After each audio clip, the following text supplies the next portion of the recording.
My talk in this conference was about the model-based approach. The model-based approach is a methodology which allows us to select patients for proton therapy that will benefit most from this new technology. What we expect, at least in the Netherlands, that 85% of the future indications for proton therapy will be to prevent side effects from radiation therapy, especially late side effects that can be persistent but also progressive. And we also know that these side effects have a major impact on quality of life of cancer survivors, so that therefore we think it's clinically relevant. And this methodology uses a so-called planning comparative study. So what we do there is that we make a treatment plan using the current technique, which is normally IMRT. Then we make a treatment plan using the new technique, in this case IMPT. We compare the dose distributions, and based on the dose distributions we can also produce a toxicity profile, an expected toxicity profile for both plans. And if you compare these, you can calculate the difference in expected toxicities between the current technique and proton therapy. So what we do with this methodology is that we first make a treatment plan using the current technology, which is photons.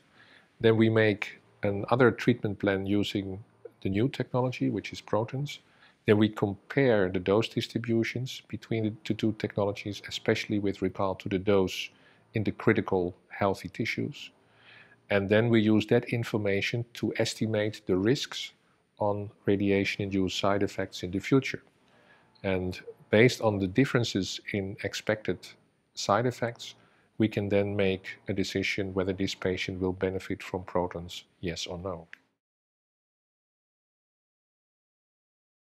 At present, we did not use already this methodology in the Netherlands, so this is just what we developed in order to select patients in a proper way, because the accessibility for patients and the capacity that we will create in the Netherlands will be very limited.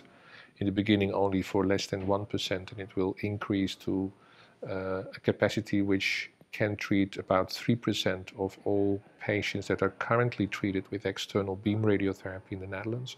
So we need a kind of method to select those patients that will benefit most from this new technology.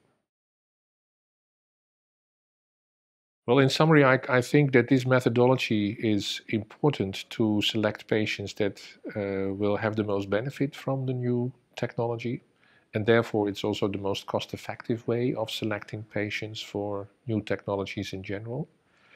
And in addition to that, I also think that if you want to design randomized controlled trials, comparing two technologies in a randomized fashion, that also this model-based selection method is required to indeed select the patients for the new technology that are that may potentially benefit from it. It does not make sense to enter a patient into a randomized controlled trial from which you already know that the dose distributions with IMRT and IMPT are exactly the same.